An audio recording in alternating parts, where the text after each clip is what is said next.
All right, Shalom Israel, Shalom, Shalom. First and foremost, I'd like to give all praise, honor, and glory to Yahweh, by Hashem, Mashiach, Malak Shai. That is to say, Yahweh, been named the Heavenly Father, who the world will call God, and Yahweh Shai, been named his only begotten Son, who the world ignorantly calls Jesus Christ. This is Brother Kesadia from WFI Jersey, Philly. Brother Ezra. Brother, you tells him up. Body. And of course, through the spirit and power of Yahweh Shai, we going into the lesson, the days of trouble, and life as a pilgrim. We understanding the times that we living in, the different prophecies that the Most High has unfolded in the earth, right? The different signs that the Lord is bringing forth, and the different things that the Most High is revealing to us, whether in dreams, right, visions, right, the scriptures and things that the Most High continually will bring upon His earth. And one of those things is that being an Israelite is going to cause you, right, to live your life as a pilgrim, right? And all our forefathers, right, through the beginning, has moved like this in the spirit, right? Whether Yahweh Shai, right? Whether the apostles, right? Forefather Jacob, right? We all moved in the spirit, and we got to understand that's the days is about to approach back on the scene, right? So we can kick it off real quick with the book of Genesis, chapter 47 and verse 9. So this is to stir up your mind and exhort you to understand what time you're living in. Again, these signs the Most High has given to us from the foundation, and these things are unplaying on the earth, and we got to hold ourselves diligent to the scriptures and use them as exhortation to continue on through the spirit. Or you can bring this out real quick, King. Genesis 47, verse 9. This book of Genesis, chapter 47, verse 9. And Jacob said unto Pharaoh, the days of the years of my pilgrimage, so the days of the years of my pilgrimage, read on, are 130 years. Right. So Jacob, he said, look, I moved as a pilgrim for 130 years. Right. And we know that we're going to have to move as a pilgrim. Remember, we don't have, the Lord said in Hebrews, the 13th chapter, we have no continuing city. So we move from place to place, land to land, right? Even the land of Israel, which is our homeland, and we're not even there right now. You can be in the land of Israel and still be counted as a stranger, right? As a count is a count. The book of Genesis, it's like the book of Leviticus, the 25th chapter, Deuteronomy, the 21st chapter, right? You understand? So there's different times where the Most High has counted our people as strangers or pilgrims in the earth. But we know that's going to happen as well in these days approaching. Right? You can read on, King. Few and evil have the days of the years of my life been, and have not attained unto the days of the years of the life of my fathers in the days of their pilgrimage. In the what? In the days of their pilgrimage. Right. Can you go to Hebrews chapter 11 and verse number 13? So again, our forefather Jacob moved like that. How much more us? We're not better than Jacob. We're not better than Isaac. We're not better than Abraham. And we understand we come from that seed line. So if they had to go through it again, how much more us? You can bring this out when you got it, King. Hebrews chapter 11 and verse 13. Hebrews 11 and 13. These all died in faith, not having received the promises, but having seen them afar off. Right. And were persuaded of them. And were what? Persuaded of them. The Lord said they all died of faith, not having seen the promises, but were persuaded by those promises. And we're persuaded by those promises. There's no if you don't have faith, there's no guarantee that you're going to be a part of the kingdom of heaven, that you're going to have a homeland. You may die in Philadelphia. These streets, it might be all you know. Row homes, roaches, rats, snakes, if you hear. These things is all we know living in the ghettos, the hoods, the slums, whether you're in Chicago, whether you're in Camden, whether you're in LA, whether you're in damn wherever. Hey, that's all we know. All we know is death. All we know is murder. All we know is damn drugs and so on and so forth. That may be all you ever know, unless you have faith. If you have faith, then you have a promise that the Most High has given to our forefather Abraham, given to our forefather Isaac, Jacob, the 12 tribes, so that through faith you can continue on, not having a continual city at this present time, but looking for one to come. Right, Burger King. Read on, King. And were persuaded of them and embraced them. And what? And embraced them. You got to embrace these promises. Because again, the days draw nigh where your faith is going to be on that test. You're going to be tested whether you truly believe in Yahweh Shai or not. Right? The Lord said, wisdom and knowledge shall be the stability of thy time and strength of thy salvation. So the wisdom that you obtain from serving Yahweh Shai, the knowledge that you acquired from searching these scriptures, that's going to be your stability in that time. That's the only thing that's going to keep your mind stable. Because if you don't have it, then you're not going to have it. Like the brothers always say, you're going to have to deal with it in that day. Right, read on, King. And confess that they were strangers and pilgrims. That they were what? That they were strangers and pilgrims on the earth. And our forefathers confessed that they were strangers and pilgrims on the earth. So again, this lesson is to stir up your mind to let you know, look, this isn't your rest. This was never our rest. This place is a torture and torments. This is hell. We've been brought here to America to live in hell. You're not here to live it up. You're not here today to partake in the ways of Babylon and drink at our cup. Because if you drink, then you'll be drunken. And if you're drunken, you'll never enter to that rest that the Most High has promised to our forefathers. Brothers, God. The brother was saying 16. So kind of like the brother said, this lesson stir up Israel's mind to get ready for pilgrimage. Hey, this thing was told to us before times. You're going to read about it. Go ahead, Ken. 2nd Ezra chapter 16, verse 40.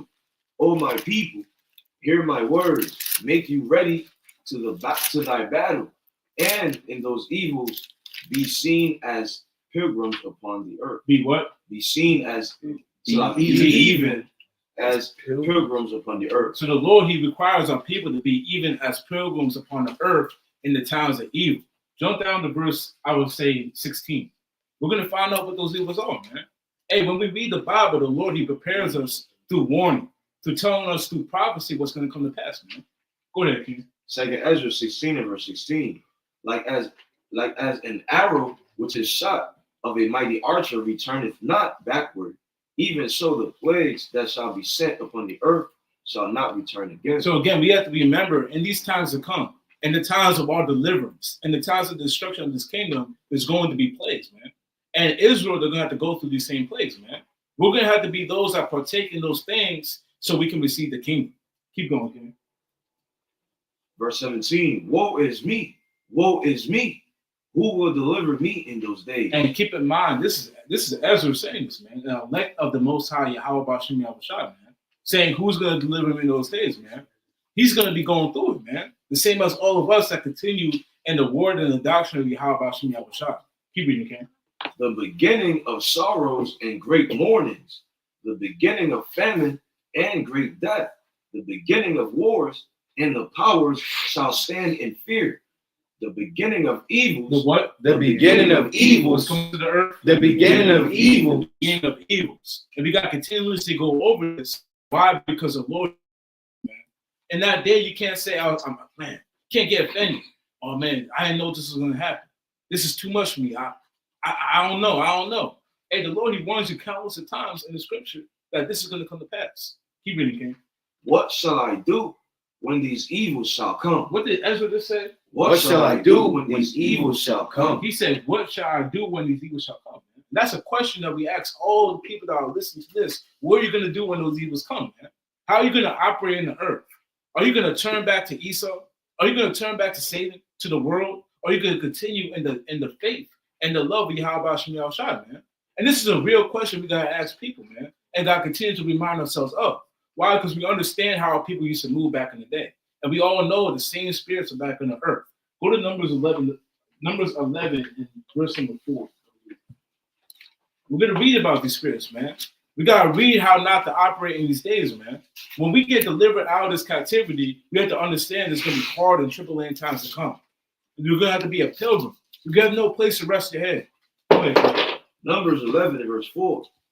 And the mixed multitude that was among them fell a lusting, and the children of Israel also wept again, and said, who shall give us flesh to eat? What did the delivered Israelites say? Who shall give us flesh to eat? And we got to remember, this is after they got delivered from Egypt, man. Hey, they're pilgrims in the wilderness. They got no place to lay their head. They don't got their own place to dwell in. No, and they're saying, and in their wicked minds, they're complaining and saying, who's going to give us flesh to eat? Keep reading. We remember the fish which we did eat in Egypt freely. And they said, we remember the fish that we used to eat, man. We remember how we used to get down, man. We remember that we had. All the not these days. What else, King? What else did we remember? The cucumbers and the melons and the leeks and the onions and the garlic. And this lusted, man. going out for all the foods they used to eat in the captivity, man. Right. Don't be this type of Israelite, man. When the days of pilgrimage come, man, you gotta have the right mindset, man.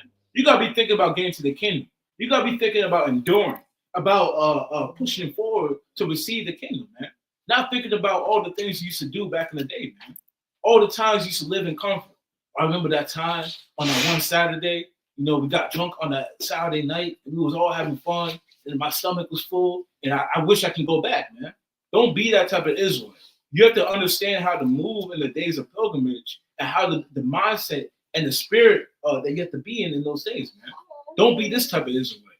These are Israelites that serve as an example. Why? Because they were destroyed. Keep reading, man. But now our soul is dried away. What did they say? But now our soul is dried away. And they say our soul is dried away. They had the kingdom, they had the promised land set up for them if they endured the wilderness, but they said my soul is dried away, man. And that's some brothers in the truth, man. They say, I can't take this anymore. We barely even got to the pilgrimage, and you got people say, I can't take this anymore, man. I want to go back. Right. You just got free from the captivity of your soul, man, being in sin, and now you want to go back, man. So again, in these times, you got to understand how to move, man. How to move in pilgrimage, how to move in family, how to move in persecution. These things are important to remember. You can finish out, okay?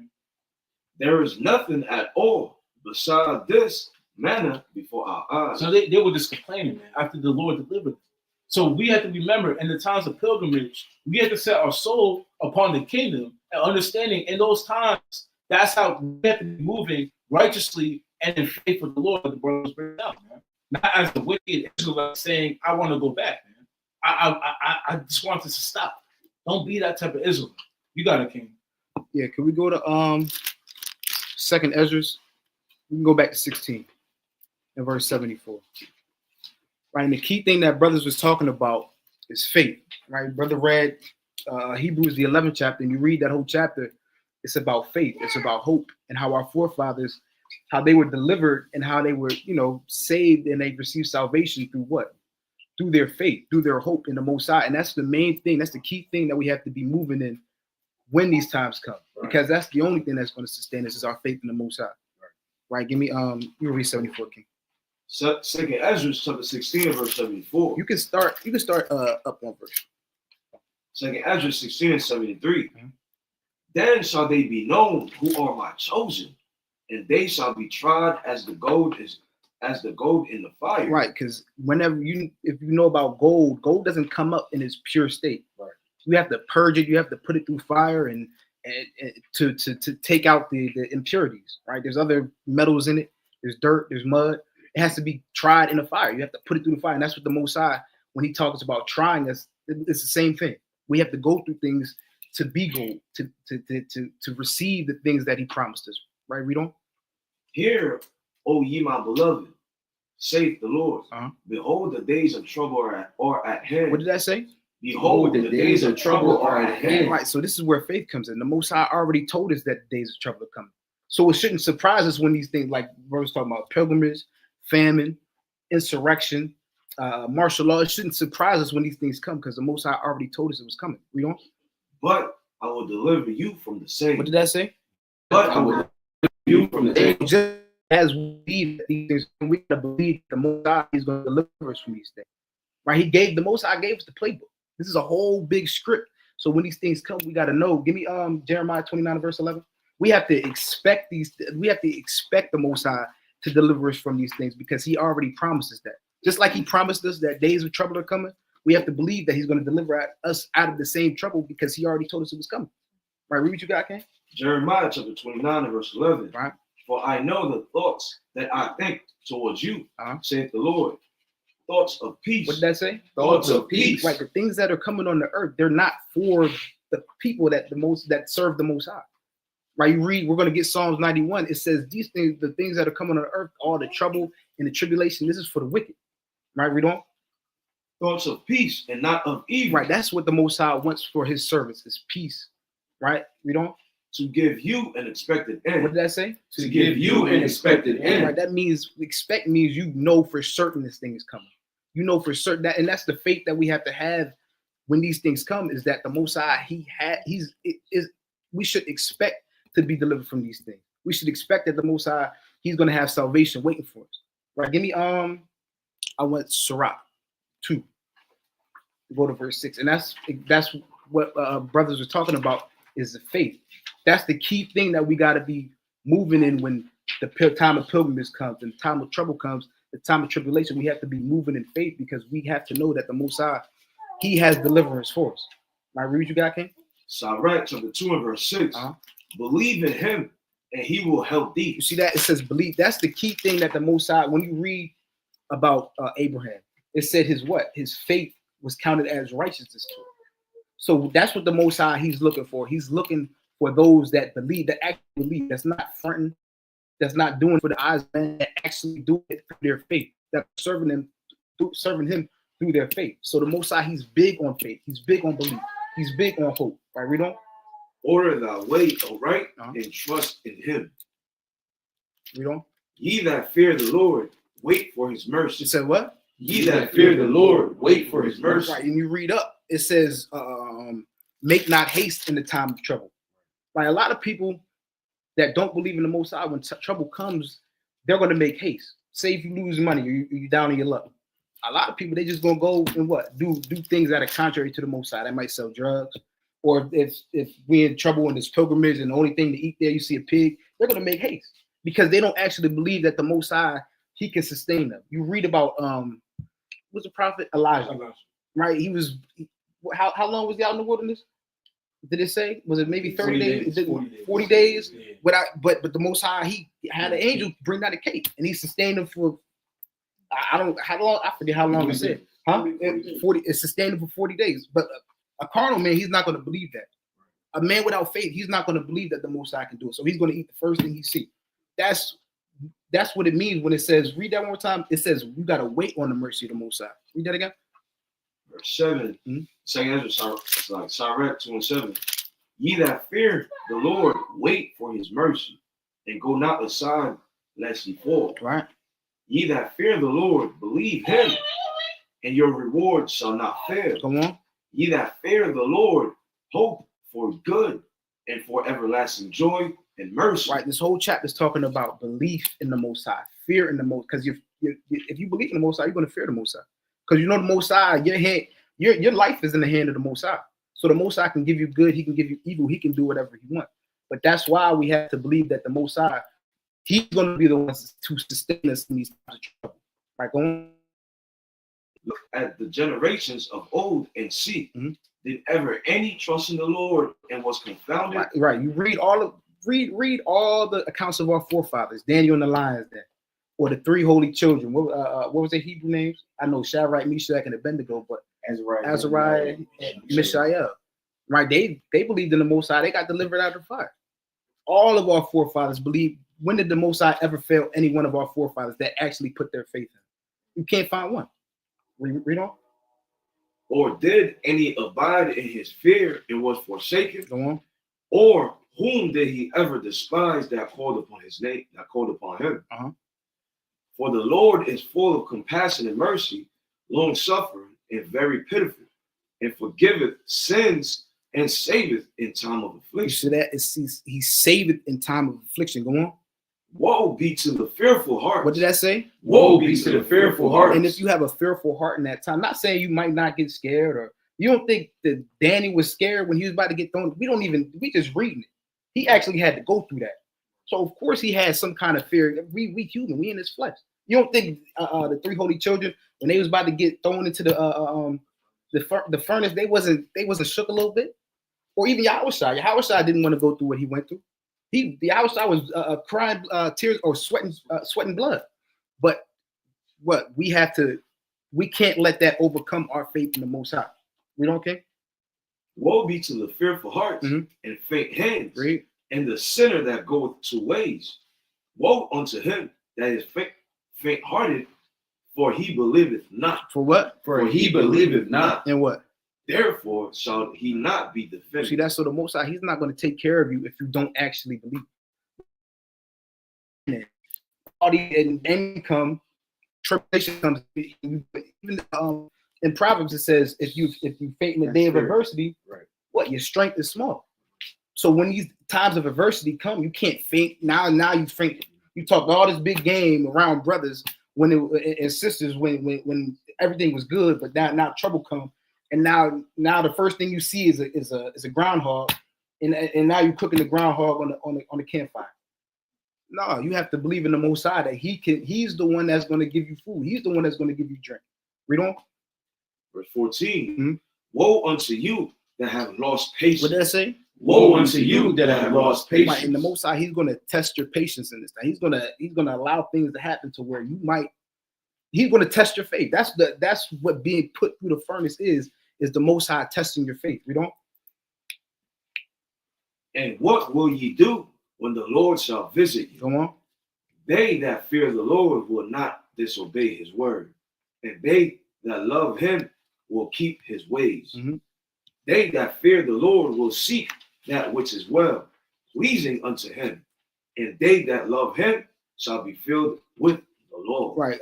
You can go down to 17. Yeah, just read on. They that fear the Lord will prepare their hearts and humble their souls in his sight, saying, we will fall into the hands of the Lord and not into the hands of men. Right. So that you have to believe that the Most High, you have to put your life in the most, like they say in the world, what they say, Jesus take the wheel.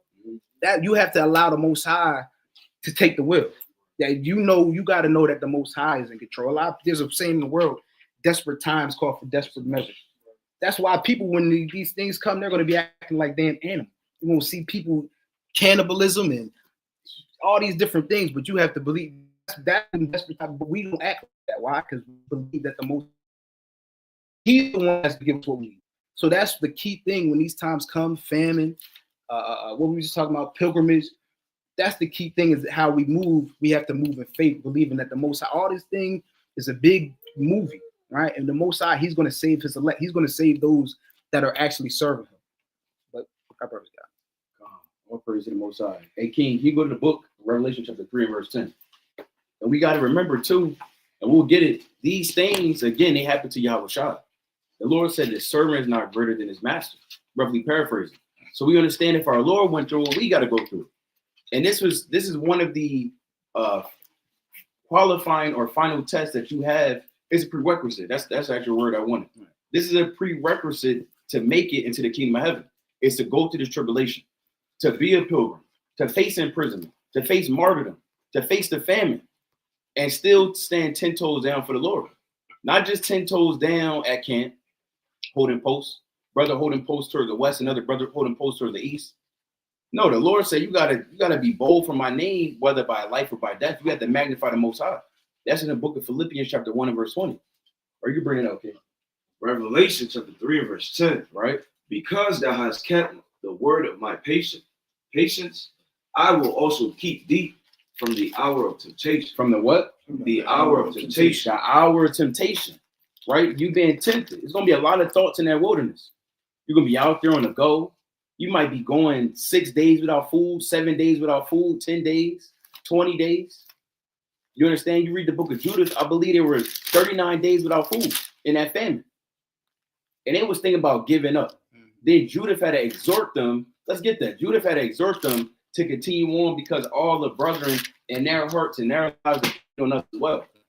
Let's finish this out, King chapter 8, 24. Right. I will also keep thee from the hour of temptation, which shall come upon all the world to try them that dwell upon the earth. And this is going to come upon all of the world. This isn't just going to come upon the nation of Israel. You're going to see the heathen, their bodies are going to drop because they have no faith. Like the brother quoted in Proverbs 24 and 10, the Lord said, actually, let's get it. I don't want to misquote it. Let's go to Proverbs 24 and 10. Right, I don't misquote that.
How you all praise to the Most High, we're back in there.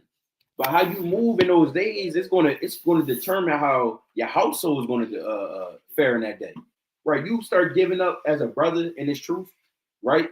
And you got your woman right there, your children right there, and they're looking towards you to be that leader. They're looking towards you to be that guidance, that protection. If you have ears here, that leader. So you're not moving in the right spirit, and guess what? That could cause all the heart of your household, even a brother that might be around the way, right? Someone else that may have fringes on, an Israelite that's afar off, and they hear you falling back, and guess what? Same thing maybe fall upon them. So let's read that again, King, from the top, 24. Judith 8 and 24. Now therefore, O brethren, let us show an example to our brethren. And we have our forefathers who showed an example to us. Let's drop this. Let's go to John 13 and 16. Again, Yahweh Shai, he's an example to us. Let's bring this out, King. Book of John, chapter 13, verse 16. Verily, verily, I say unto you, the servant is not greater than his Lord. Right? Neither he that is sent greater than he that sent him. So again, the servant, and we're the servants of Yahweh Bashim Yahshai. Not greater than our Lord Yahweh Bashim Yahshai. If Yahweh Shai went through it, how much for us? Let's go to Luke. I'm gonna get one more, right? Lord willing. Luke 9 and start at 57. Right? Because we want to go into this thing. We want to show you how our Lord walked and what we got to do. Book of Luke, chapter 9 and verse 57. And it came to pass that as they went in the way, a certain man said unto him, Lord, I will follow thee whithersoever thou goest. He said, Lord, what? I will follow thee whithersoever thou goest. And that's what we said. When the Lord woke us up through the Spirit, we said, Lord, I'm going to follow you wherever you go. We made that oath. Now, let's see what Yahweh Shai said, because we can say that. Even as the mother of Zebedee, it's like John and James, their mother, right? What did she say? She said, Lord, I wish that one could sit on your right hand and the other on your left, right? And the Lord said, are you able to drink of that cup? And they said, we are able. And he said, you are indeed going to drink of that cup, but to give you, roughly paraphrasing that place, that's only the Father who's able to give you that. In the book of St. Matthew, the 20th chapter. So we got to drink of this cup, right? We got to go through it. We have to follow the Lord, but what does it mean to follow the Lord? Right, read the next verse, King. Verse 58.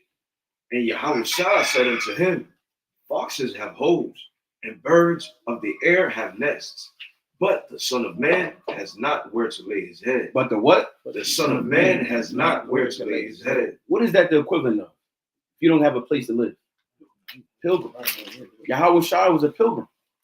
Yahweh Shai didn't have a home.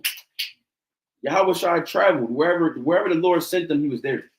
He didn't have he didn't have a house, right? A set place where you can. And brothers, after this, after camp or after the new moon, you go back home. You can put the cover over you. You might want to open the window, whatever. How I live with that? You say what? Space heaters. Brothers had space heaters, right? Living good. Might turn that heat all the way on 80. It's cold outside, 30 degrees outside. And guess what? Yahweh Shai didn't have that. Yahweh Shai was out there.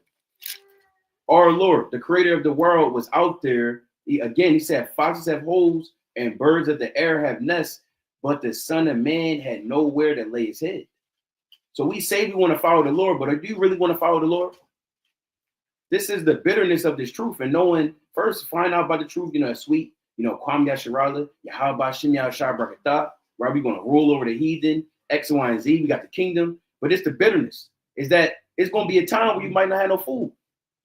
It's going to be a time where they're going to be looking for you in every city. It's going to be a time where we're plastered on billboards and they're having rewards for the Hebrew Israelites. If you find this brother with fringes, $10,000. You got your own family turned against you. Your friends turned against you from the world, so on and so forth. And you have to make that decision in that day. Are you still with the Lord? Are you still going to follow the Lord whatsoever he go? Or are you going to fall away and be like the rest of them and ultimately be burnt up and destroyed? Let's read on, King. Verse 59. Verse 59. And he said unto another, follow me. What the Lord say? Follow me. Right, read on. But he said, Lord, suffer me first to go and bury my father. Yahweh Shai said unto him, let the dead bury their dead, but go down and preach the kingdom of God. Right, read on, King. And another also said, Lord, I will follow thee, but let me first go bid them farewell, which are at home at my house. And Yahushua said unto him, No. It's like, no man having put his hand to the plow and looking back. And what? And looking back. Right. For King God. So again, no man that's in the truth said they're going to follow the Lord, then they start to look back, and you're not fit for the kingdom. Meaning the Lord don't want you. You're not cut out. Remember, this is a test. The Lord said that as gold is tried in fire, so acceptable men in the furnace of adversity. The Lord's looking for acceptable men. Everything is not acceptable. Just because you're from the 12 tribes don't mean you're from the 12 tribes. Just because you're a Hebrew Israelite doesn't mean you're a Hebrew Israelite. Just because you're Israel doesn't mean you're Israel. So everyone is not all going to be accepted. There are certain men that are going to look back. They may be in his room. God forbid, it may be one of us. It may be one of you that's watching. But someone is going to look back because the Lord said it's going to happen. Now, those men, they're not fit for the kingdom of God. Their minds wasn't prepared to go through this. This is a warfare. The Lord said this is the condition of the battle, that men shall fight. Let's get that real quick. This last preach what we did. Go to 2 Ezra chapter 7, verse 57. Last one. You got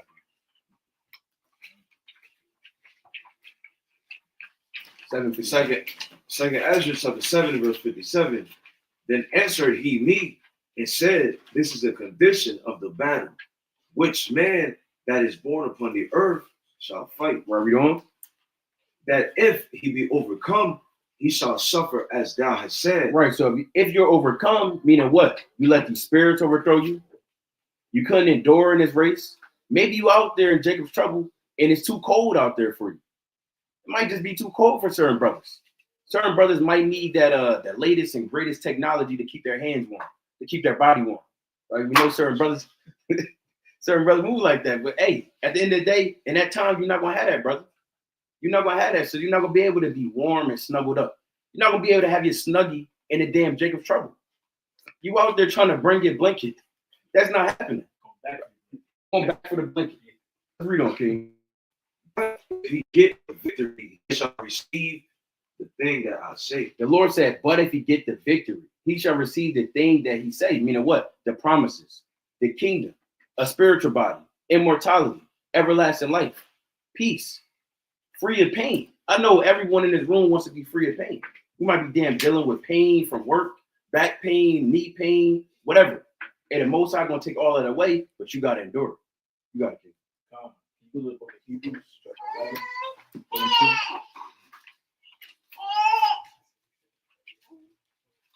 11. So like the brother said,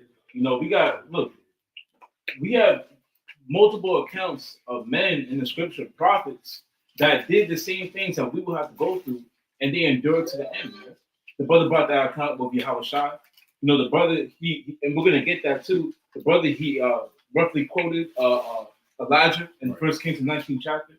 And we gotta read about these people, how they endure the same things that we have to go through, and realize we gotta do the same thing. Man. You can bring it out, King. Hebrews 11 and 32. And what shall I more say? For the time would fail me to tell of Gideon, and of Barak, and of Samson, and of Jephthah, of David also, and Samuel, and of the prophets. And of who? Of the prophets. And of the prophets. Keep reading. Who through faith subdued kingdoms, wrought righteousness, obtained promises, stopped the mouth of lions, quenched the violence of fire, escaped the edge of the sword, out of weakness were made strong. Out of what? Out of weakness were made strong. So remember, we're going to be put in a weaker state, a lower state. Like the brother was reading in Sirach, the 2nd chapter.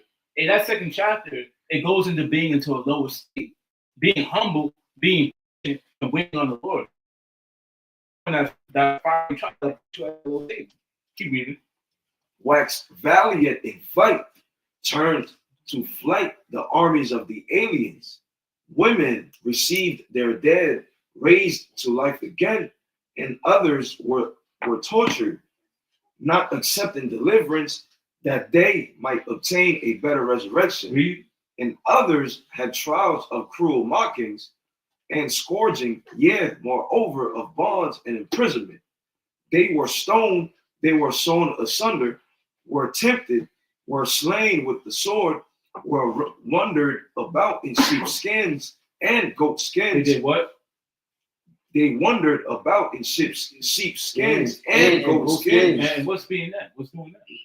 They were pilgrims, man. Right. Them wandering around with sheepskins and goatskins was them being pilgrims. Them being in the lower state.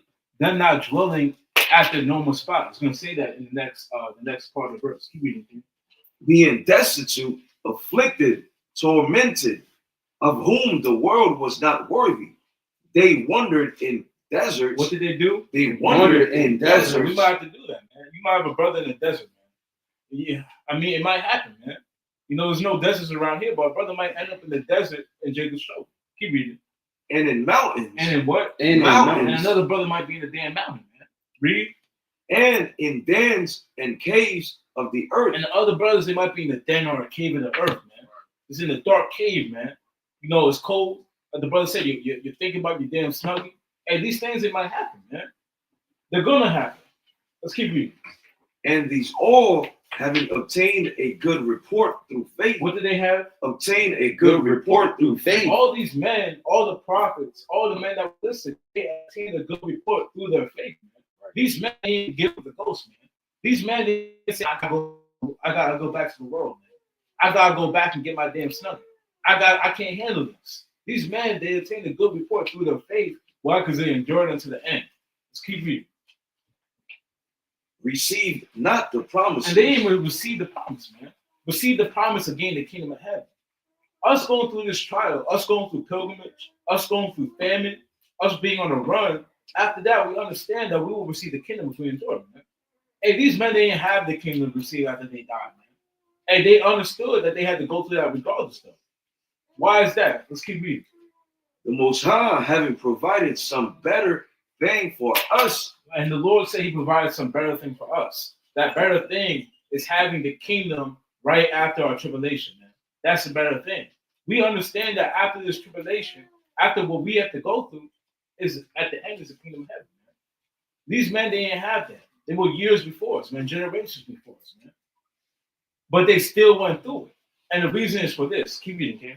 That they without us should not be made perfect. That they without us should not be made perfect, man. So when you don't endure the tribulation, when you don't endure the pilgrimage, when you don't endure being in a damn cave or a mountain or a damn desert, you can't make the men that went through that perfect, man. You can't fulfill what Elijah went through, man. You can't fulfill what David went through. You can't fulfill what Yahushua went through. Why? Because you gave up, man. We gotta be the finishing author of what these men went through, man. And one of those things is pilgrimage. And we're gonna get to that account. Let's go to 1 Kings, the 19th chapter. We gotta fulfill what Elijah did, man. 1 Kings 19, start verse 1. And this is a mighty account because it will show what we're gonna be feeling like in that day, and also the mercy and the love the Most High has towards us. Go ahead.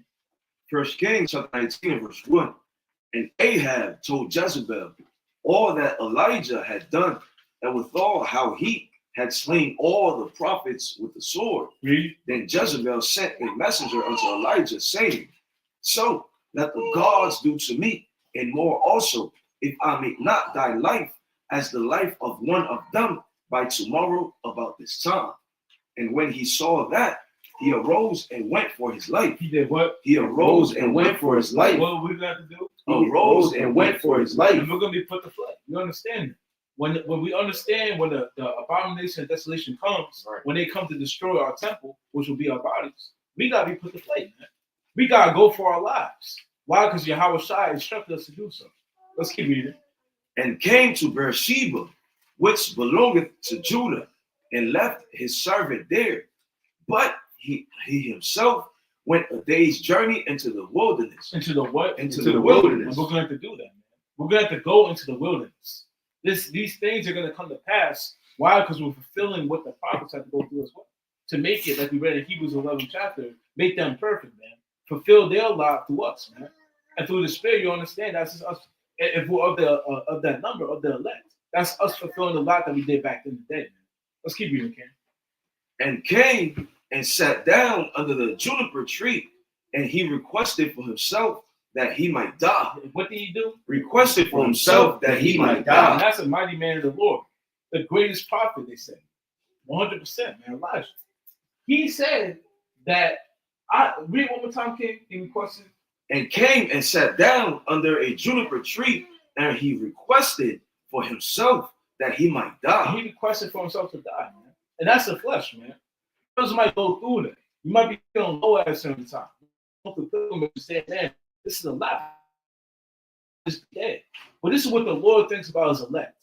The Lord could have casted Elijah off, man. He could have slain Elijah. He could have said, oh, man, you're being weak. I'm going to slay you, man. But Elijah, he had faith on top of all of that. So the Lord preserved it. Let's keep reading, man. And said, it is enough. Now, O Yahweh, take away my life, for I am not better than my fathers. Read. And as he lay and slept under a juniper tree, behold, then an angel touched him and said unto him, arise and eat. So the Lord protected his elect, man. And we have to have that same faith that no matter what we're going through, no matter how we feel, no matter what's going on in those days, the Lord is going to protect us, man, and deliver us, man. You know, that's an elect of the Lord that was at a lower state.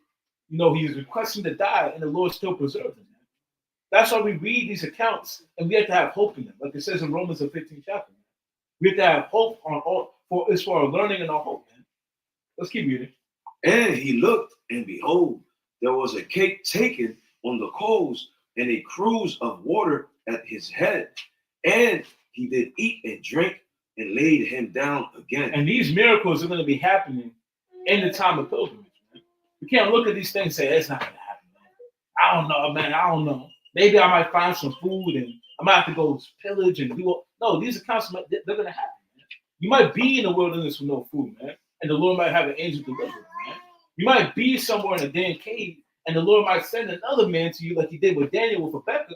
He might send another man to you to deliver food unto you. These accounts are going to happen on a mightier fold in these days, man. Let's keep reading. And the angel of the Lord came again the second time and touched him and said, arise and eat, because the journey is too great for thee. He ate and drank and went in the strength of that meat 40 days and 40 nights unto Horeb, the mount of God. So what he ate, it provided him enough substance to go on for 40 days and 40 nights. So when we read these things, we have to have faith in them and have to understand how we should be operating. Like the brother brought out in Sirach, the 2nd chapter, is not to move hasty in those times when you're brought into a lower state. You have to move with faith. You got to trust in the Lord with all of your might and all of your heart, and not, like I just said, not moving hasty. Not see, like the brother said, a hedgehog, you know, and, you know, just go after the killer, man. You know, even a roadkill hedgehog. And you just say, you know, you rubbing your hands like Birdman. You know, you're thinking all these wicked thoughts in your mind. You know, how you're going to get down, how you're going to skewer it. And, you know, you don't got to do all that, man. You got to trust in the Lord, and the Lord, he will deliver you and in those times, as long as you have faith in him. Yeah, you got it. God, I wanted to go to Romans 15, actually. Go to the 4th verse, like the brother quoted. Let me read that when you get it. Romans chapter 15 and verse 4. Mm-hmm. For whatsoever things were written aforetime were written for our learning. Right, so the things that are in the scriptures, they're for our learning. It's for us to read them, and not only just to breeze through them, but you gotta take take heed, a principle from them. You got to see what can the Most High do for you, because these aren't just stories. A lot of people like to think of the Bible like they're just tall tales and folklore and myth. No, these are actual people. These are actual accounts. These are actual places in the earth that these actually happen. So we have to look at these scriptures and say them inside. He do the same thing for us. So read that one more time. Romans 15 and 4. For whatsoever things were written aforetime were written for our learning, that we, through patience and comfort of the scriptures, might have hope. Right. So these scriptures, they're supposed to comfort you when these things happen. When you go through the same things that our forefathers went through, or something around something like they went through, you have to be able to Give me Isaiah 33 verse 6. You should have these scriptures in your mind and think back on these accounts and be like, this is the most High did that for him. The Most High did this for my forefathers. Why can't he do this for me? My readers you got, King? Isaiah 33 and 6. Uh-huh. And wisdom and knowledge shall be the stability of thy tongue. All right, so the scriptures, it should stabilize you when things get bad, when things get ugly, when things don't look too good. Hey, these scriptures should be a stability to you, a foundation, something you look to for, like you said, for comfort. Because again, our forefathers went through the same thing, or the same thing that we go through and that we're going to go through. So we should be able to look to these scriptures. You can go to matter of fact, read more on that. And strength of salvation, the fear of Yahweh is thy treasure. Right. So go to Second Chronicles. I think I want 17. 2 Samuel 17, and you can go to verse 27. Because these scriptures, you should be able to look on them and see that the Most High, he delivers those that follow him. He delivers his servants. So that's again the main theme of this whole thing is how we move. We have to move in hope. We have to move in faith because we got to know that the Most High, he's the one that's going to be the deliverer in these times, and we shouldn't have to other ways and make haste, like it says around the second chapter. So what you got, King? 2 Samuel chapter 17 and verse 27. Synopsis of this whole chapter is David. They were plotting against David, and David in Israel, those that were following David, they had to run. They had to get out. They ran into the wilderness, right? And they didn't have any food. They didn't have any drink. They didn't have any backpacks that they was taking. So they was hungry. They was weary. They was thirsty. But we have to look and see what the Most High in those situations. What can the Most High, look what he did for our forefathers. Look what he did in past times, and look what the Most High can do. Right. What you got? Then it came to pass when David was come to Mahanaim, and that Shobai, the son of Nahash of Rabbah, of the children of Ammon, and Makir, the son of Emiel of Lodebar, and Barzillai, the Gileadite of Rogelim, brought beds and basins and earthen vessels and wheat and barley and flour and parched corn and beans and lentils and parched pulse and honey and butter and sheep and cheese of kine for David and for the people that were with him to eat. For they said, the people is hungry, and weary and thirsty in the wilderness. What did that say? The people is hungry and weary and thirsty in the wilderness. Right. So David and the people that followed him, they had to run out to the wilderness. Like they was pilgrims in the wilderness, and look what the Most High did for them. Like, and these are Ammonites. These aren't even Israelites. Even the Most High says, those that please him, even causes enemies to do him good. Be at peace with him. Right. So what? Okay. But yeah, you see how the Most High, you think the Ammonites, you think just on their own will did that and brought our people all these things to sustain them, or do you think the Most High in their hearts? So we have to look at these accounts and see that the Most High, he does things that might not be in the ordinary. He does extraordinary because we have an extraordinary God. We have a God that made all things. So he can do things out of the ordinary to sustain his people, to sustain his servants. Right, give me that in Second Corinthians. I went chapter 4, go to verse 8. Chapter what? 4. Verse 8? Yeah, verse 8. Second Corinthians chapter 4, verse 8. Matter of fact, go to chapter 1. Go to verse, I think I went 6. Second Corinthians chapter 1 and verse 6. Right. And whether we be afflicted, it is for your consolation and salvation. Right, and you read about Paul and all the things that Paul went through shipwreck. Paul got stoned, almost damn stoned to death. And the Most High delivered him every single time. Like, so this is the things we have to look at. This is why we read the scriptures and we read them, and we should be comforted. We should get hope from these scriptures. Because again, these are actual accounts that happen. Go on. And whether we be afflicted, it is for your consolation and salvation, which is effectual in the enduring of the same sufferings which we also suffer. Or whether we be comforted, it is for your consolation and You salvation. can skip down to 8. For we would not, brethren, have you ignorant of our trouble which came to us in Asia, that we were pressed out of measure above strength, insomuch that we despaired even of life. So Paul, him and Timothy were going through it when they was in Asia. Like just like how Elijah said he wanted to die, it's the same thing that Paul's saying. He said they despaired life. They didn't even want to die at this point. You know? But we had the sentence of death in ourselves, that we should not trust in ourselves. That what? That we should not trust in ourselves. In these times, you can't trust in yourself. The Most High is going to put you through it so much that the only hope you're going to have is the Most High. Right? We don't. That we should not trust in ourselves, but in Yahweh, which raiseth the dead. Come on. Who delivered us from so great a death, and does deliver. You see that? And it says, and doth deliver. We don't. In whom he trusts that he will, right? In whom we trust that he will yet deliver us. Right. So we have to move in that same spirit, that we have to believe that the Most High, he's going to deliver us.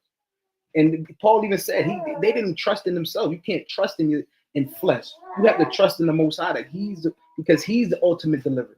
The Lord said there's no savior but me. Right. So we have to believe that the Most High in these troubling times, that he's going to be the one to get us through these through these times that we're going to go through. Because again, these things are coming. Right. You can see them stirring up. You can see these things coming to pass. So we have to believe that the Most High, the same way he said these troubling times are going to happen, we have to believe that he's the one that's going to be deliver us from the same trouble that he's got coming on earth. You got it.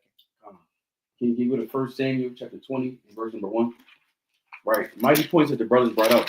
So Lord willing, those that's watching or even those in this room taking notes, because these precepts, they're not going to be out for much longer. You understand? You got to store up this knowledge while you can.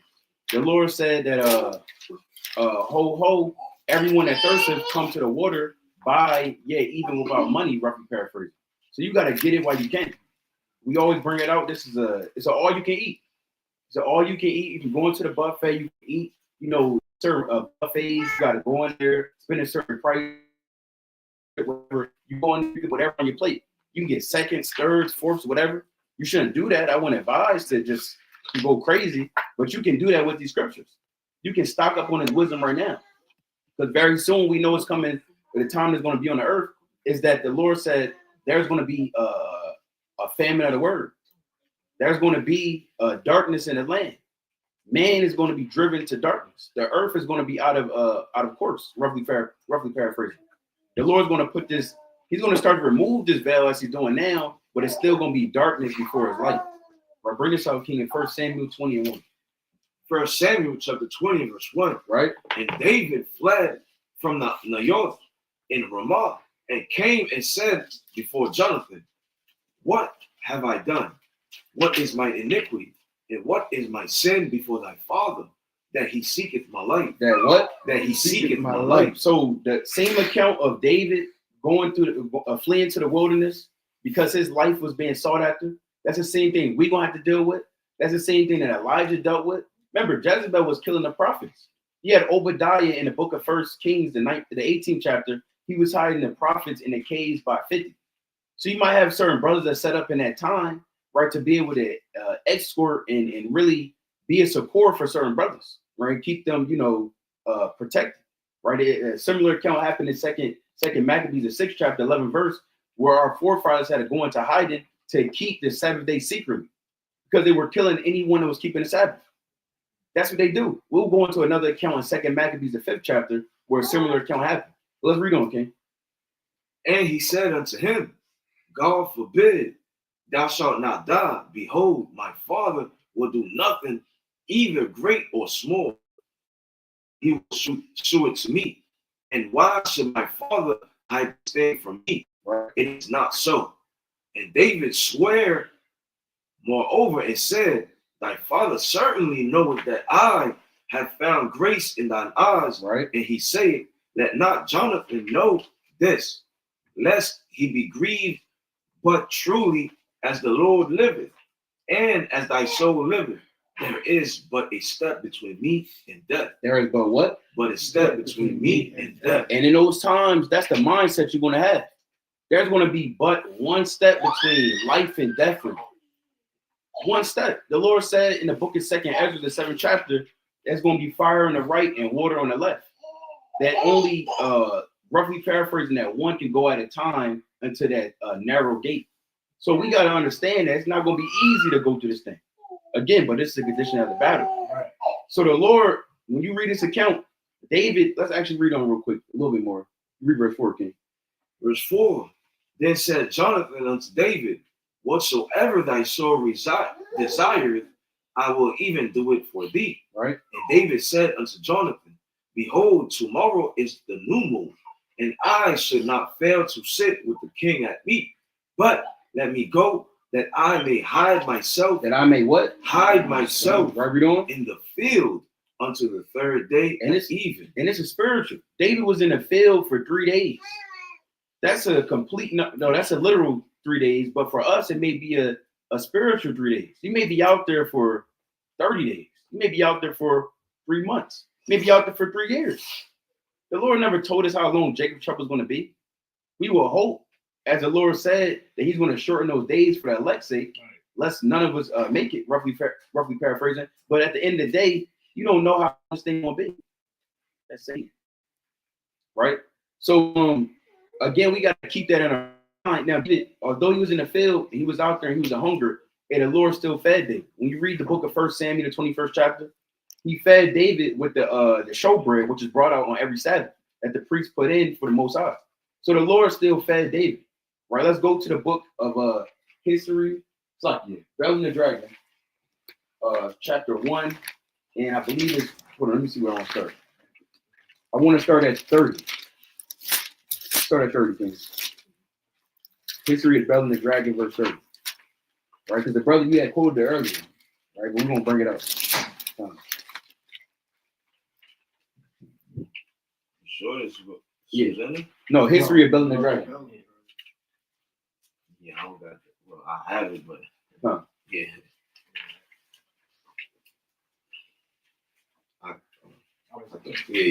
I got it for you.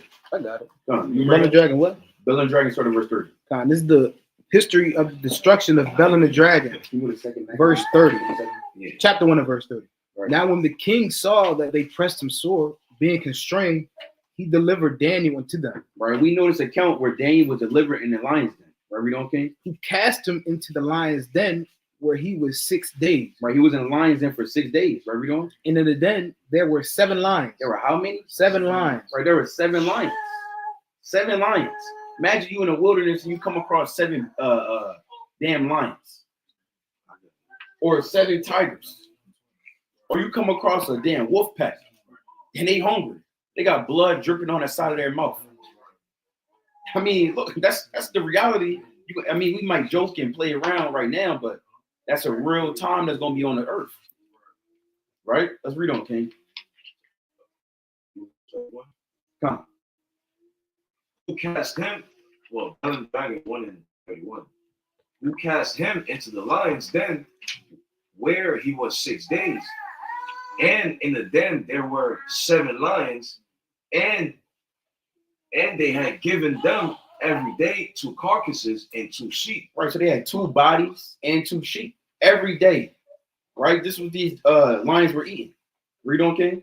Which then were not given to them to the intent they might devour Daniel. Right, so they didn't eat. They didn't eat. They normally eat about 4 bodies a day, 2 carcasses. It didn't say what type of carcasses. Could have been man, right? Could have been an other wild beast, right? But they also had 2 sheep a day. Imagine going from that and then not eating at all. Right. They made these lions fast. Now these are 7 lions, and they see Daniel just thrown in. They looking at Daniel like he's food, like he's lunch, he's dinner for that day. Are we on, King? Now there was in Jewry a prophet called Habakkuk, who had made pottage and had broken bread in a bowl, and was going into the field for to bring it to the reapers. And this real quick, this also show you that, man, we don't have no control over what happens next. We may have set out to have this lesson start at 11:30, and then it starts at 12. That's the will of the Most High. You may have thought to wake up at a particular time, and you wake up hours later or even hours before. That's the will of the Most High. You may have thought that you was going to continue in this world and be in college and then go trade in the stock market and be in New York or do God knows what. And guess what? The Most High woke you up and brought you in the truth. The will of man is not in himself, but it's of the Most High. So Habakkuk, he was cooking up in the kitchen, and guess what? He was thinking that he was going to give it to the reapers that's right in the field. But the Lord used him for another matter. Let's read on, King. But the angel of the Lord said unto Habakkuk, go, carry the dinner that thou hast into Babylon. Carry the dinner that thou hast into Babylon unto Daniel. Unto who? Unto Daniel, right? Who is in the lion's den. Where are we going? And Habakkuk said, Lord, I never saw Babylon, neither do I know where the den is. Now, Babylon, Jerusalem to Babylon isn't just a walking miles distance, right? Just a hop, skipping away. It's not just you can call it damn Uber or whatever the case may be. And first off, Babylon's an empire, right? It's not just one sole city, it's an empire. So it's no telling exactly where Daniel was at. And we didn't have GPS back in the day. So this show you this is the will of the Most High, that Habakkuk is making food and Daniel's in a lion's den facing damn beasts, lions that didn't eat for 6 days, ready to devour him. So what type of mind did Daniel have then? We'll show you. Daniel had the mind of believing in Yahweh B'Shem Yahushua in the face of 7 lions. We've never been in the face of 7 lions. Might have been 7 Edomites, might have been 7 demons, but you never had 7 lions that didn't eat, looking at you like you fool, growling and damn roaring in the face of Daniel. All he had was his hope. All he had was wisdom and knowledge, being in stability of his time. Daniel knew Isaiah. He knew the prophecies. Remember, he read Jeremiah to break down one of the particular prophecies. So the Lord, these prophets, they were contemporaries, meaning around the same time. You read on, King. Then the angel of the Lord took him by the crown and bare him by the hair of his head, and through the vehement of his spirit set him in Babylon over the den. Right. And Habakkuk cried, saying, "Oh Daniel, Daniel, take the dinner which Yahweh has sent thee." Which who? Which Yahweh has sent thee. This food was given to Daniel by the Most High. The Lord used Habakkuk and brought him and allowed an angel to guide him into Babylon. And this food, there's no account of it being cold now. There's no account. Again, Jerusalem is not right next to Babylon. It's a mile away. If we were to look at the distance, I can bet it's a few thousand miles away or so on. You want to look it up? Right? So while the brother looking that up to show you, and again, it's not we're going to see, right? We want to keep saying the same words. The brother's going to pull it up, but you can read that again, please. Verse 36. Verse 37, and Habakkuk cried, saying, "Oh Daniel, Daniel, take the dinner which Yahweh has sent thee." And Daniel said, "Thou hast remembered me, O Yahweh." What did Daniel say? "Thou hast remembered me, O Yahweh." What must we remember? Thou hast remembered me, O Yahweh. Right, read on. "Neither hast thou forsaken them that seek thee and love thee." And you got to keep that in your heart. Hey, the Most High, he'll remember you. The Most High remembered Daniel. The Most High remembered Elijah. The Most High remembered David. The Most High remembered Jacob. The Most High remembered our forefathers. He remembered Paul when Paul was bitten by a snake and he cast the snake down. He remembered Paul when Paul was shipwrecked, where he's beaten thrice, 40 times, save one. Hey, he remembered our forefathers. He remembered Peter, John, and James when they were cast into prison, and the Lord brought them out of prison in Acts the 5th chapter, Acts the 12th chapter. He remembered our forefathers. He remembered John when they tried to destroy John. He remembered our forefathers. So he remember you. You got to remember the Most High. The Lord said you got to remember the right hand of the Most High in the book of Psalms. You got to remember all the times the Most High saved our forefathers, because in that day, that's all you're going to have. You're not going to be able to crack open this Bible. You're not going to be able to go into your phone, go into the Blue Letter, go into Bible Hub, whatever the case may be, Go pull out some notes. You're only going to have whatever the Most High allows you to remember. So now it's time to stock up on the wisdom and knowledge of Yahweh Hashem Yashai. You can bring it up, King. Fact. How long, and this is ESV.org, how long was the journey from Babylon to Jerusalem? It took Ezra and the caravan he was traveling with 4 months to traverse the nearly 900 miles, 1,448 kilometers, from Babylon to Jerusalem. An army could have traveled much faster, but Ezra's entourage probably included children and elderly people. You see that? It said it took them. Hold on. Hold on. It said it took who? It said Ezra, right? Yeah, Ezra and his caravan. So it took Ezra 4 months. This is how many miles did it say? 900. 900 miles. Now, it didn't say that it took Habakkuk 4 months. Habakkuk, he made that food that day, and it's still hot and gave the food to Daniel. The food was still given to Daniel. It's talking about Ezra's distance that's recorded from scholars, but what was the distance from Habakkuk to or the timeline, really, of Habakkuk going to Daniel? It would have been a normal 4 month journey, but the Most High guided Habakkuk as the Most High has guided Elijah, allow him to get food, right? Sending the angel to him, as the Most High has always guided our forefathers. Yeah, it's further than here to Detroit.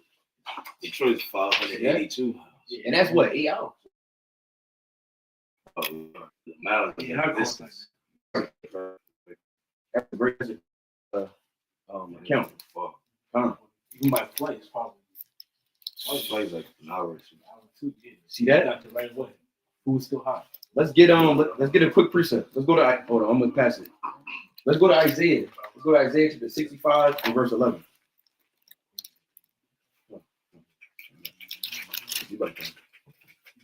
Isaiah chapter 65 and you go to verse 11, King. Look at Isaiah chapter 65 and verse 11. But ye are they that forsake the Lord, that forget my holy mountain, that prepare a table for that truth, and that furnish the drink offering unto that number. Right. And our people, they rather get down with the ways of the world. What is the ways of the world going to do when the world is in famine? Where the Lord is making empty storehouses? We know what the prophecies say. We know that this thing not will continue for much longer. The dollar is going to collapse. The whole world is going to be in poverty, and so on and so forth. There's going to be no food, right? And whatever food is there, and you're going to have to get down with them to go get it. So why would you continue to forsake the way of the Most High to make to pretty much get down with these nations? The Lord is saying, don't do that. Let's jump to verse 13, King. Here's why. Therefore, thus saith the Lord God, behold, my servants shall eat, but ye shall be hungry. But what? But ye shall be hungry. Right, read on. Behold, my servants shall drink, but ye shall be thirsty. But what? But ye shall be thirsty. Right, read on. Behold, my servants shall rejoice, but ye shall be ashamed. But what? But ye shall be The ashamed. Lord said, my servants shall eat, drink, and rejoice, but you're going to be hungry. You're going to be you're also going to be ashamed because you should trust in God. You didn't go these accounts, let these things resonate with your spirit and for you to believe in these accounts. Like the brother said earlier, these aren't just folklores and tales and stories. These are accounts to give us hope. The Lord said, faith comes by hearing, and hearing by the word of God. So you got to hear the word of God and believe in the word of God for you to be able to believe in the Most High. The Lord said, Yahweh said, I am the way, the truth, and the life. No man coming to the Father but by me. So you got to believe in the word.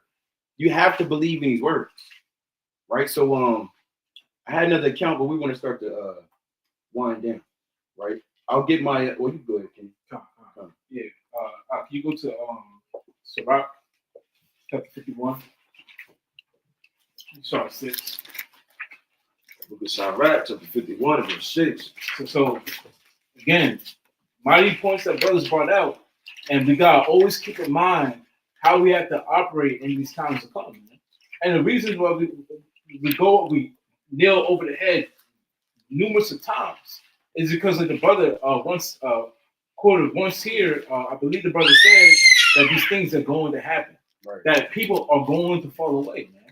As the brother said, it could be people in this room, people on the live, which is why we gotta continue to go over it to thwart people from going that way. Bring this out, King. Surah 51:6. Sirach chapter 51, verse 6. By an accusation to the king from an unrighteous tongue, my soul drew near even unto death. My life was near to the hell beneath. So we gotta understand in the times to come, these aren't sweet times. It's not a time of rejoicing, of mirth, and of happiness, man. We're gonna be in hell, physically. Let's keep reading. They compassed me on every side, and there was no man to help me. And be in a situation when there's no man around you, man. There's no one to help you. There's no one around you all alone, man, in the damn wilderness, man, with nothing to eat. Like Elijah, like Isaiah. You might be like that, man. Keep reading. I looked for the succor of men, but there was none. Read. Then thought I upon thy mercy, O Yahweh. What did we do? Thought I upon thy mercy, O Yahweh. What do we need to do? Thought I upon thy mercy, O Yahweh. We gotta think upon the mercy of the Most High Yahweh Shem Shai, man. We gotta go over these accounts, man. We gotta keep these things in our mind and remember how the Lord has mercy upon the saints, man. Keep reading. And upon thy acts of And old. And upon what? Thy acts of What old. about Elijah? Thy acts of old. Rebecca and Daniel? Acts of old. Of David? Acts of The old. acts of old, man. All the things that happened in the Old Testament, man. In the New Testament. We can't just say, oh, that's in biblical times, man. Like a lot of J likes to say, oh, it's the Bible times, man. And no, we're still in Bible times, man. Right. These things are going to happen again in our time, and it's going to be shown unto those that have faith. Keep reading, King. How thou deliverest such as wait for thee, and savest them out of the hand of the enemy. And the Lord will deliver us out of the hands of our enemies. One more, King. Go to Wisdom of Solomon 19, verse 22. Last one. Wisdom of Solomon, chapter 19, and verse 22. For in all things, O Lord, thou didst magnify thy people and glorify them. Neither didst thou lightly regard them, but didst assist them in every time and place. What does the Lord do? Assist them in every time and place. What about Jacob's trouble? Assist them in every time and place. What about pilgrimage? Assist them in Lord assist our people every time and place. Without that, we have this Bible as proof of that. But that's all I got. You got it, King. Now we can go back to 2 Ezra 16, verse 74. Yeah. And I'm gonna just end it how I started it, for the same precept. So we got 2 Ezra chapter 16 and verse 74. Mhm. Hear, O ye my beloved, saith the Lord, behold, the days of trouble are at hand. right. And again, like brothers started off, we already know the days of trouble are coming. That's what this whole lesson was about, like the days of trouble. Right? But I will deliver you from the same. And we have to believe that. We have to have faith, because again, we read in Jeremiah, the Most High, He's given us an expected end. So we got to expect that the Most High, He's going to deliver us from these times. Right? Be ye not afraid, neither doubt, for Yahweh is your God. You see that? It says neither. You can't doubt in these times. You gotta, again, like we've been harping on, it's about faith. So we can't doubt that the Most High, He's going to deliver us from these things. Read that one more time, King. Be ye not afraid, neither doubt, for Yahweh is your God. Right, and we have to believe that the Most High, He's going to be our guide through these times. Like even in Psalms, the 91st chapter, it says, 1,000 is going to die on your right hand, 10,000 on thy left, but what? It shall not come nigh thee. So what? We have to believe that the Most High, if we're walking with Him, then what? He's going to walk with us. Right? Because you got it. Can you go to the book of 2 Maccabees, chapter 5, and verse 27? So like we've been bringing out through the Spirit, again, there's a time that's coming. These are the days of trouble that's coming on the earth, right? Being a pilgrim, right? You may be in prison. You may be a martyr, right? You may have to go through certain things. But guess what? At the end of the day, from the beginning to the end, it's always been about faith and how much you believe in Yahweh Shem Shai, truly fear Yahweh. Bring it. But Judas, Ezra 27, but Judas Maccabeus, with 9 others and thereabout, withdrew himself into the wilderness. Yeah, what? Withdrew himself into the wilderness. Where we doing? And lived in the mountains after the manner of beasts. And the Lord said, that we had to be even as pilgrims upon the earth in 2nd Ezra 16 and 40. So we know that. Yahweh Shah said, when you see the abomination of desolation spoken of by Daniel the prophet, then know, roughly paraphrasing, that you had to flee. You had to flee into the mountains in Matthew chapter 24, verse 15 on down. Right? So read on, King. With his company, who fed on herbs continually, lest they should be partakers of the pollution. And that's the mind you have to be in that day. The Lord said they fed on herbs continually. Right? And the Most High, he may have you eat on herbs. He may have you eat, he may send some sheep your way and show you how to slaughter it. He may send some deer, right? Some bison, whatever the Most High has prepared for his servants. Again, if you trust in the Lord, he's going to take care of you. It may not be none of that at all. He may literally send an angel to bring some food that's going to last you for the next 40 days to the end of Jacob's trouble. Go to the book of Psalm, right? Chapter 91 and start at verse 9. Last precept. Book of Psalms, chapter 91 and verse 9. Because thou hast made Yahweh, which is my refuge. Which is my what? My refuge. Read it one more time. Because thou hast made Yahweh, which is my refuge. Which is my what? My refuge. Which is my what? My refuge. The Lord said Yahweh, which is our refuge. He's our refuge. Meaning what? Meaning we go to the Most High for succor, for comfort. We go to the Most High for protection. We call when we down. We call on the Most High when we're up. We Lord when we're cast away, and they're sending us out of these different teaching spots where we teach at, whether it's our schools, right? Whether us be teaching on the highways and byways, whether shutting us down from YouTube, whether running to our house and we got to flee. The Lord is going to be our refuge. Read on, King. Even the Most High, thy habitation. Right, read on. There shall no evil before thee, neither shall any plague come nigh thy dwelling. The Lord said, there shall no evil befall thee, and neither shall any plague come nigh thy dwelling. So if you believe in these scriptures, and we know that these scriptures are written for our comfort and our exhortation in these last days to be examples, knowing upon whom the end of the world are come, and you got to continue to hold on fast and endure, right, until the Most High willing, you're part of the kingdom of heaven. But with that, we want to build a strong shalom. Of course, we want to give all honor and all glory to Yahweh by Hashem Mashakum Malakim Shai. Right, keep watching these last days. This is Brother Kasadi from WFI Jersey, Philly. Brother Yazara. Brother Tazamak. Obadia. With that, Kwame Sharala, shalom. Shalom.